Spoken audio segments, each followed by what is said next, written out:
aqui pra gente, Joel, bem interessante. Já que a gente está falando aqui de café, está falando de fim de semana, a gente vai falar também sobre os hábitos alimentares das pessoas que mudaram um pouquinho nessa pandemia. Não os hábitos exatamente, mas onde as pessoas comem, né? Como elas se alimentam, porque muita gente está em home office. E aí acabou virando, o bairro acabou se tornando o local onde as pessoas mais consomem. É interessante isso, hein? Cuidado que tá sem espuma aí seu microfone. É verdade, eu vou até pegar uma, inclusive. Enquanto ela pega lá, a gente vai falando, mas eu não conhecia isso, sabia, Ana? Não sabia que existia essa forma aí de comercialização, que a prefeitura comprava algumas marmitas, compra algumas marmitas de alguns restaurantes. É uma forma de ajudar também a quem precisa, não é? Exatamente, ajudar os dois lados, né? Tanto quem tá com fome na rua, quanto o restaurante que para de vender. Como é que é esse papo aí, Ogi? E a gente sabe que durante esses meses que os restaurantes ficaram fechados, né, e a baixa circulação de pessoas, ficou ainda mais difícil o acesso das pessoas em situação de calçada conseguirem algum tipo de alimento. E por isso a Prefeitura de São Paulo renovou a parceria com alguns restaurantes para a distribuição de marmitas para pessoas em situação de rua por mais um mês. O projeto Rede Cozinha Cidadã é incentivado pela Secretaria Municipal de Direitos Humanos e Cidadania e conta com a parceria de 77 estabelecimentos inscritos. O acordo prevê uma ajuda de R$10 por marmita feita e distribuída de acordo com o edital. E aí, Joel, o incentivo oferecido pela Prefeitura ajudou a fechar o caixa de mais da metade dos restaurantes inscritos durante a pandemia, como conversou comigo a secretária Cláudia Carleto.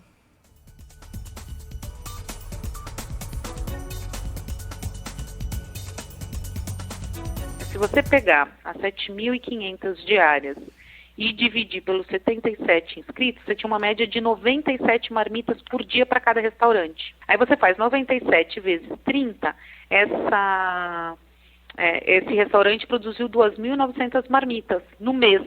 Aí você multiplica isso por R$10, dá R$29 mil para cada restaurante. Então, a gente fez até uma pesquisa junto a esses restaurantes, a gente descobriu que 55% deles não fechou por conta do nosso programa. Não, que interessante. Uma parte grande, considerável, que tem não faliu por isso, né? Tem o Bom Prato, que é o programa de auxílio a essas pessoas mais vulneráveis do governo do estado, né?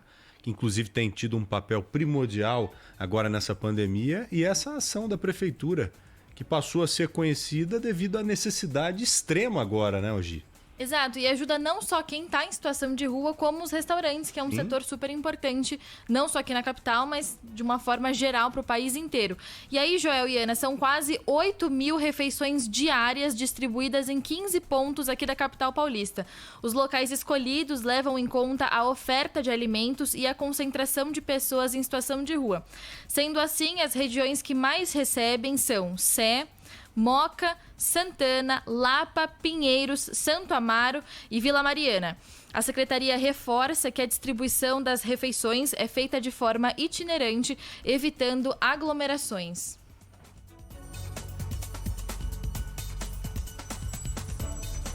Interessantíssimo esse programa, interessantíssimo. Acho que cabe até a gente ir mais a fundo nessa pauta. Eu vou pedir para levantarmos, para dar continuidade também na TV, porque essa integração que temos aqui da rádio e da TV é muito bacana nesse sentido. A gente passa a conhecer uma pauta aqui e jogamos para a TV, conhecemos algumas pautas na TV e jogamos aqui para a rádio.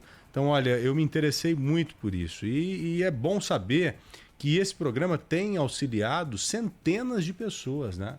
Não só, como você disse, os restaurantes, mas principalmente quem está ali na outra ponta. Quem é que recebe esse alimento hoje? Como que é distribuído? Há algum critério, há algum filtro ou não? O restaurante que recebe essa grana, que vende ali para a prefeitura determinadas marmitas, ele pode entregar como quiser, como bem entender, pelas ruas de São Paulo. Não é bem assim. Não, na verdade a distribuição das marmitas conta com auxílio e ajuda da prefeitura também.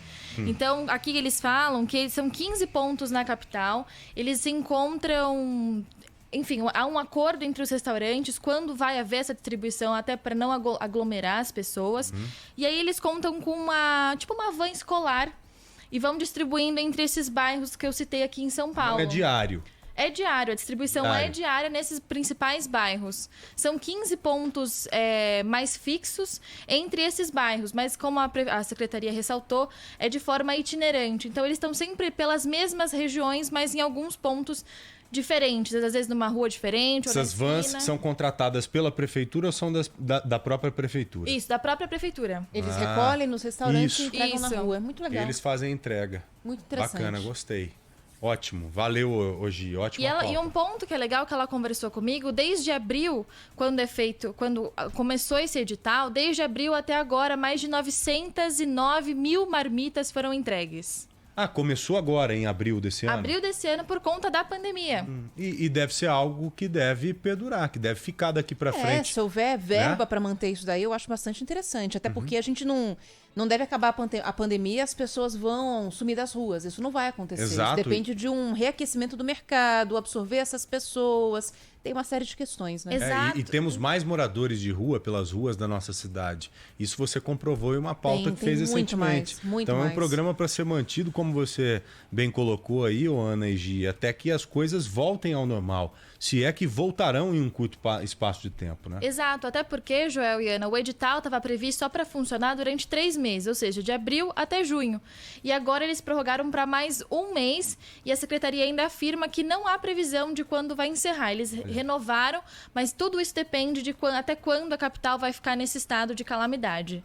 Então a previsão é que o edital possa ser revogado e a Prefeitura conta com mais restaurantes participando de uma próxima vez.